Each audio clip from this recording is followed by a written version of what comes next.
Well, we've done the pit crew car, we've done the race team trailer, we've done the race team hauler, we've done a race car.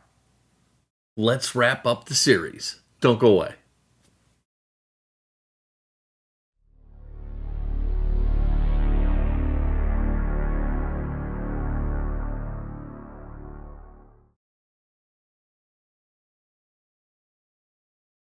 Hello, everybody, and welcome to Fat Guy Productions. I am Paul, coming to you as always from beautiful Las Vegas, Nevada. And yeah, I've done the whole race team with the exception of this, the race team racing fuel truck.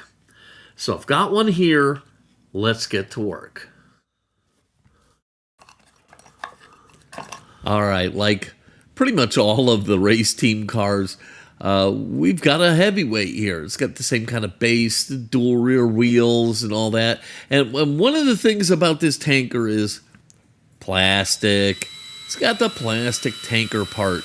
A lot of plastic in doing these heavyweights, and it's all so fragile. So I gotta be honest, I won't miss this series after I'm done here, because man, taking apart these cars and hoping you don't break the plastic is just absolutely nerve-wracking.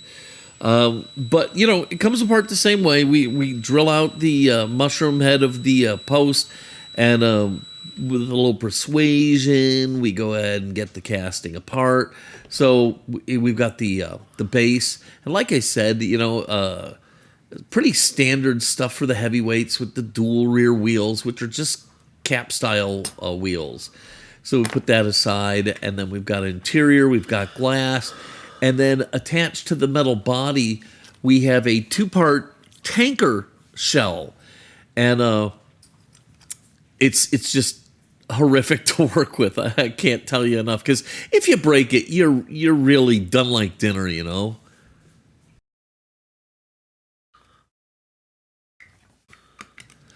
Okay, so the tanker's held onto the body with little hooky tabs on the front and the back that you can only get to after removing the base.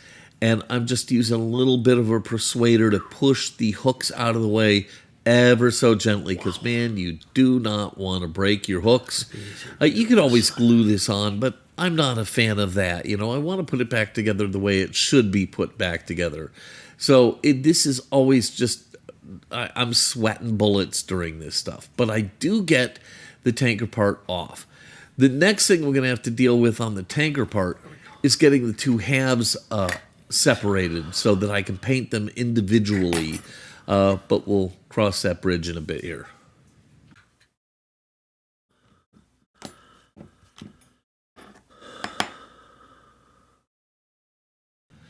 As for the body, it's just a one-piece metal body, so we can stick that to the side. The little tanker thing, mine is missing its hoses. I was able to find a set of hoses. It was a mega score, so I was happy about that.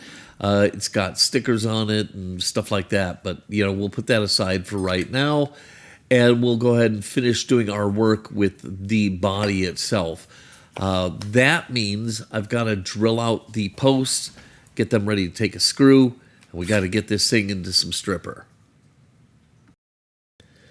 All right, we got a front and a back post, a little drop of oil, and we'll go ahead and drill down into those. And I've actually gotten pretty good at this. This was the bane of my existence in Hot Wheels, and there's just no substitute for practice. So, you know, if you're struggling to drill out the posts without blowing them out, go ahead and get yourself some 99-cent cars at the dollar store and take them apart. Get some practice in. Trust me, it gets easier as you do more and more of these things. Anyhow, I've got the posts drilled out, a little more oil, and we can tap out the posts.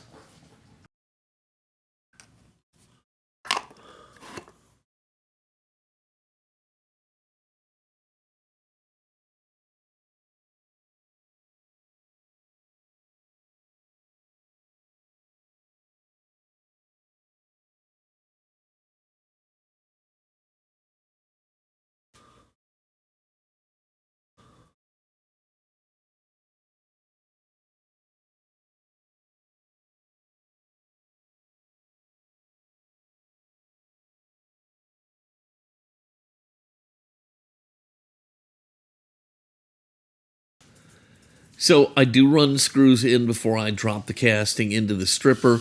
And yeah, I guess at some point I'm doing it to protect the freshly prepped posts.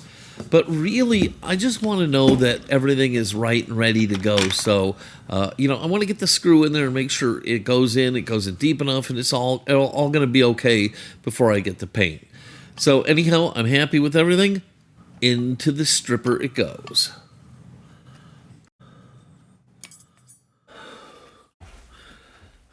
All right. After several hours, I plucked the casting out. I washed it off and I brought it back, and all the paint is off, and the casting is looking good. We also have gotten the tanker part apart, and it's just friction held together with 3 little pins. So a little prying on the front, back, like that, and it eventually will come apart, and I'll be able to deal with that later. All right, so let's go ahead and finish getting this ready for the paint booth. A little brass bristle brush. I'm going to be using opaque paint, so I don't need to really do any polishing or anything like that. So we'll brush it down and take it to the paint booth.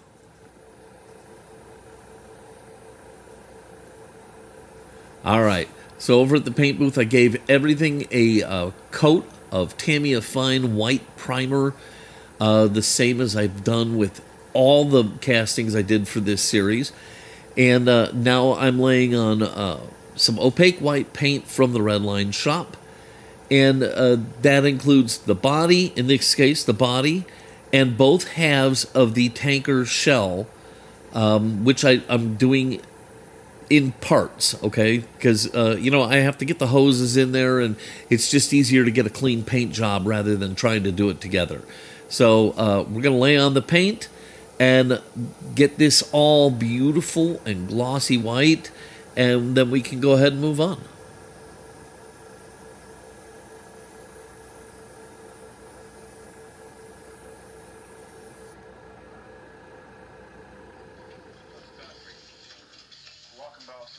Now, just because the body didn't need any polishing or anything like that doesn't mean the base doesn't.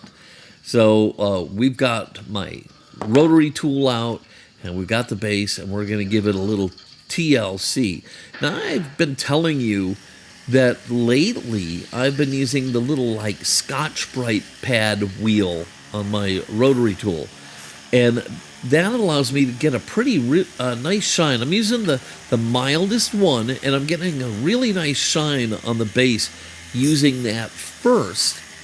Then I follow it up with Flitz and a buffing wheel, and it's been working out really well for me, and my bases have been looking spectacular. Very, very happy with that system. So, like I said, it's the mild abrasive Scotch-Brite pad type wheel. I run it all over the base, make sure it gets all shiny, get rid of any scamots, kind of even everything up, and then we can turn to our old friend Flitz.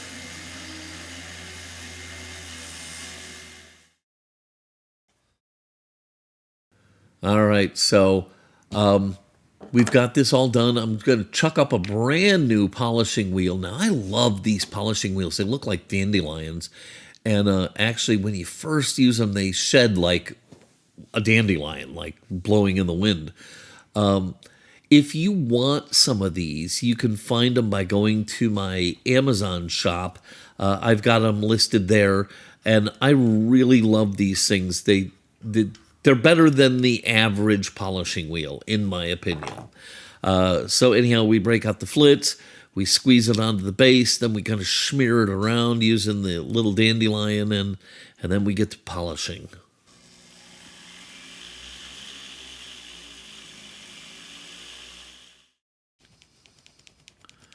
After we've really worked the base very, very well, it's time for the microfiber towel. And like I say, I always use the lumpy side of the microfiber towel because those little fabric things, they kind of get into the nooks and crannies for you. They help you really buff this thing out. So I use that side.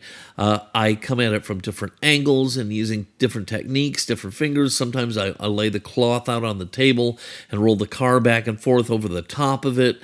Whatever it takes to get this thing beautiful and shiny. That's what you got to do here.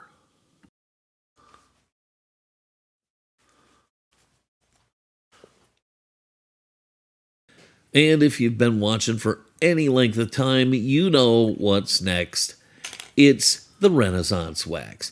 Now, I started using this with coin rings. After I would make a coin ring, I would smear this all over the coin to make it stay nice and shiny for as long as possible. And it just seemed like a natural thing to start using it on the bases here because they're just the bare metal. And after you do all that work to polish them, you want them to stay nice as long as possible. And this seals them up and slows down that oxidation that darkens and tones these bare metal pieces. So all you got to do is stick your finger in the jar, get a little clump of it on there, and just smear it in and just really work it in good. If you need to, get yourself a nice soft toothbrush and just kind of work it in. And then when you're done, then just buff it out.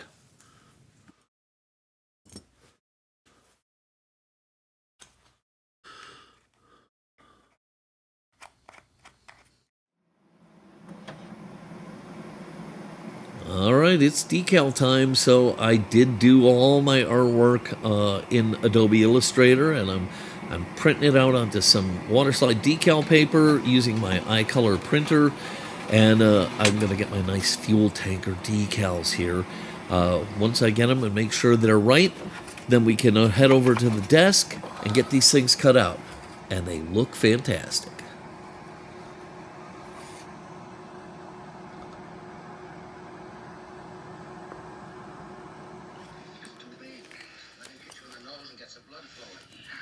So things are coming along really nice, and normally I would have done the windshield by now, but and well, let me say this: my windshield was fine. I could have polished it, I could have gauzied it, I could have done all that, but I have a brand new one sitting here, so why not use it?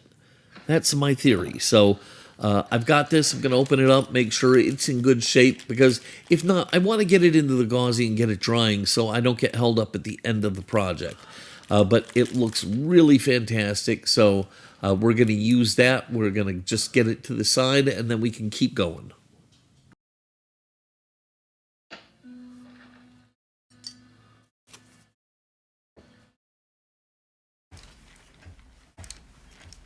And as long as I'm thinking of all these little minutia things, I might as well put the new wheels on. Okay, the base is done, and unlike the last build where I forgot to put the wheels on, I don't want to do that again. So let's get the wheels on now, just so that's all done with.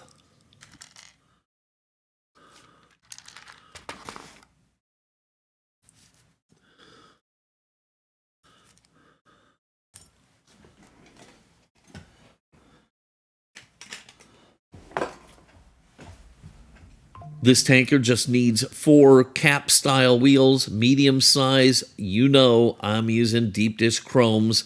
I love the look of that.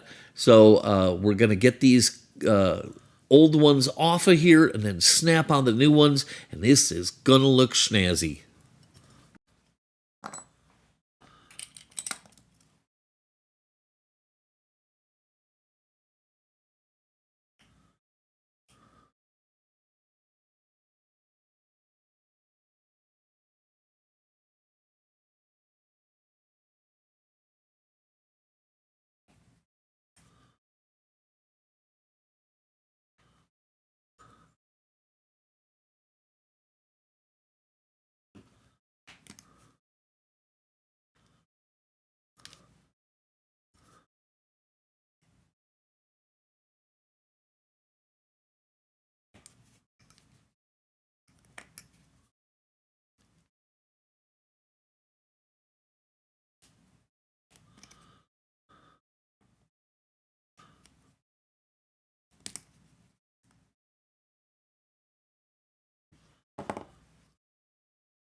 Okay, now we can turn our attention back to the decals. And all this tanker has is the fuel truck decals, one on each side. So I've got the little tanker thing, I've put it back together, and we just drop our decal into the water, let it soak, and then we'll slide it onto the tank body. I can't say enough about the iColor decal printer. It does such a fabulous job. So if you're looking for one, look in the description. I have my affiliate link. I do get a little bonus from them if you buy one of the printers. But hey, I wouldn't tell you to use it if I didn't think it was good. And let me tell you something. I've used the what were those ones? I forget the name of them, but they are out of manufacture, so I didn't really like those. I used the Ghost White toner. I've used the inkjet decals. I've used it all, okay, and so far nothing has been better than the iColor printer. So, anyhow, water slide decals, get them soaked, slide them onto the casting, get them all aligned, and let them dry.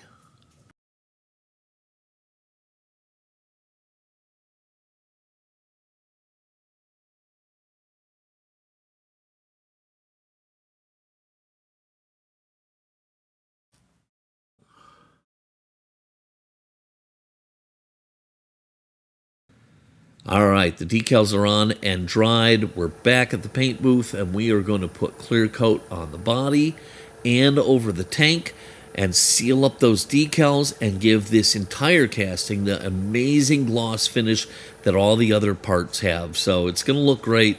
We'll finish this up and get this drying.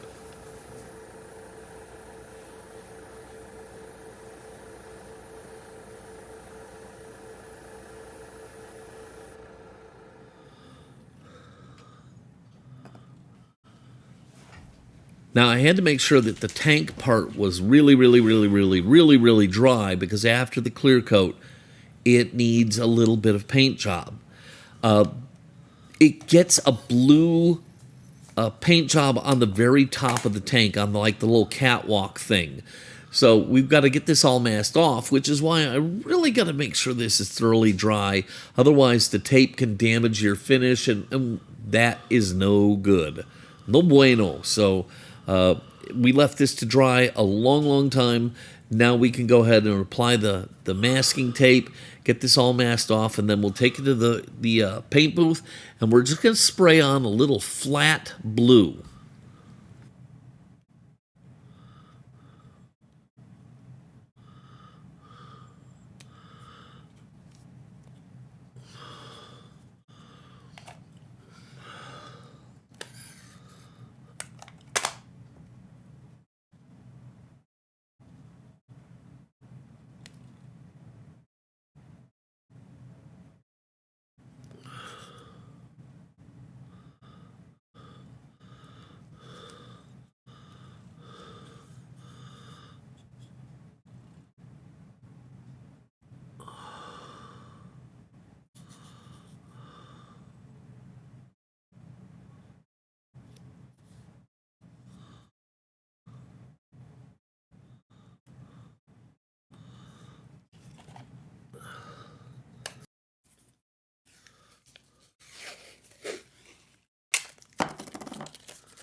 Now, I put this on after the clear coat on purpose, because I wanted that visual interest of having this flat blue on the glossy white tank. So we just sprayed it on using a little flat blue Tamiya paint. No problem, easy peasy. Now we can go ahead and unmask this, make sure everything is to our liking, and it comes out great. It looks amazing. And so, yeah, we're in the home stretch, folks.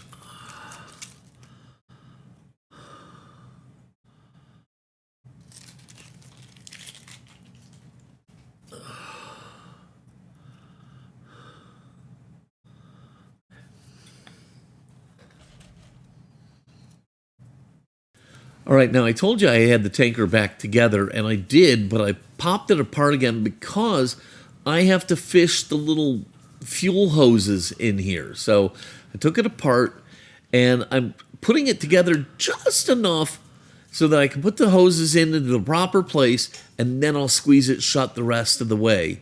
So we got that. We're putting it together, and then in go the little hoses. And let me tell you something. Those things are like gold. If you have a set, don't lose them.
Now, I had originally thought that when I put the tank back on the body, I thought I was going to use a little bit of my gel control CA glue because it was kind of rattly. But by the time I put paint on there and clear coat and everything else, that rattle is gone, and I'm glad because I hate gluing things like that on. So I'm not going to use any glue. I'm just going to snap it back together. And now we are ready to put this casting together and see what we did.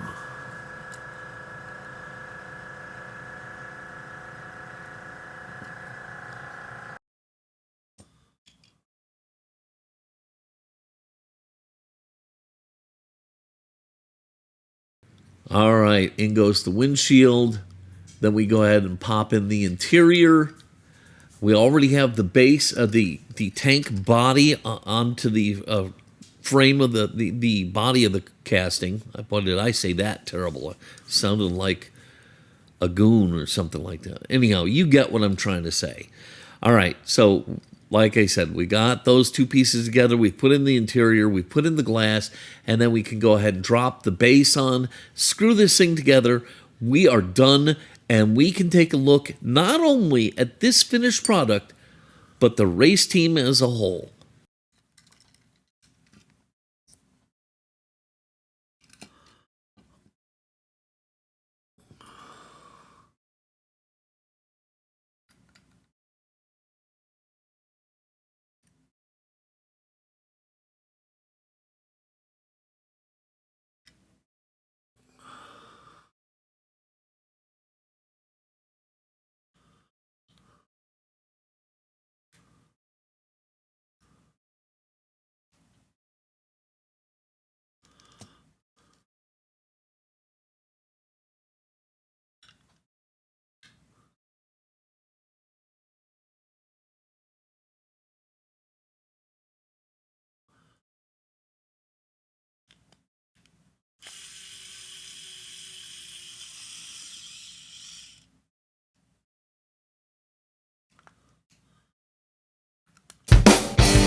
there you have it, the final piece of the puzzle, the racing team fuel tanker.